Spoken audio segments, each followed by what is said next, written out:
Full Moon sale ಬೆಳಗ್ಗೆ 9 ಗಂಟೆಯಿಂದ ರಾತ್ರಿ 12 ಗಂಟೆವರೆಗೂ ಜುಲೈ 29 ಒಂದು ದಿನ ಮಾತ್ರ. ಸಚಿವ ಧರ್ಮೇಂದ್ರ ಪ್ರಧಾನ್ ರಾಜೀನಾಮೆ ಹಿನ್ನೆಲೆ ರಿಸೈನ್ ಹಿಂದಿನ ಸತ್ಯ ಕೆಲ ದಿನಗಳಲ್ಲಿ ಹೊರಬರಲಿದೆ. ವಿಪಕ್ಷಗಳಿಗೆ ಚಿಕ್ಕಬಳ್ಳಾಪುರ ಬಿಜೆಪಿಯ ಜಿಲ್ಲಾಧ್ಯಕ್ಷರು ಟಾಂಗ್ ಕೊಟ್ಟಿದ್ದಾರೆ. ವಿಪಕ್ಷಗಳು ಆರೋಪಗಳು ಮಾಡ್ತಾ ಇರೋದು ಏನಿದೆಯಲ್ಲ ಅದು ಹೊಸ್ತೇನಲ್ಲ. ವಿಪಕ್ಷಗಳ ಆರೋಪಗಳು ಮಾಡ್ತಿರೋದು ಅನೇಕ ವಿಚಾರಗಳಿಗೆ ಮಾಡ್ತಾನೆ ಬಂದಿದ್ದಾರೆ. ಇದೇನು ಮೊದಲೇನಲ್ಲ, ಹೊಸದು ಅಲ್ಲ.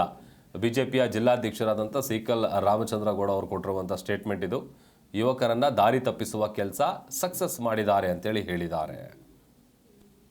ಇವತ್ತು ಇಡೀ ದೇಶದಲ್ಲೇ ಮೋದಿಜಿಯವರ ಸರ್ಕಾರ ಬಂದು 12 ವರ್ಷ ಆಗಿದೆ.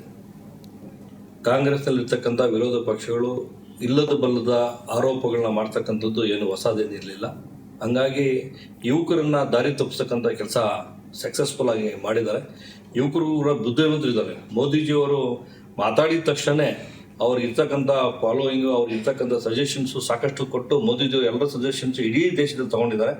ಎಲ್ಲ ಜನ ಪರವಾಗಿ ಏನು ಕೆಲಸ ಮಾಡಬೇಕು ಅಂತಕ್ಕಂಥ ಮೋದಿಜಿಯವರ ಏನು ಧ್ಯೇಯ ಇದೆ, ಮೋದಿಜಿಯವರ ಧ್ಯೇಯ ಒಂದು ವಿಕಸಿತ ಭಾರತ 2047ಗೆ ವಿಕಸಿತ ಭಾರತ ಆಗಬೇಕಂತ ಅವರು ಹೋರಾಟ ಮಾಡ್ತಾ ಇದ್ದಾರೆ. ಅವರ ಪರವಾಗಿ ಇಡೀ ಯುವ ಸಮಾಜ, ಮಹಿಳಾ ಸಮಾಜ ಇರ್ತಕ್ಕಂಥ ಇಡೀ ದೇಶ ಅವ್ರ ಜೊತೆ ಇದೆ.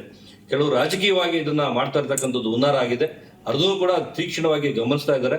ಮುಂದಿನ ದಿನಗಳಲ್ಲಿ ಇದರಿಂದ ಯಾರಿದ್ದಾರೆ, ಏನು ಮಾಡ್ತಾ ಇರ್ತಕ್ಕಂಥದ್ದು ಹೊರಗಡೆ ಬರುತ್ತೆ.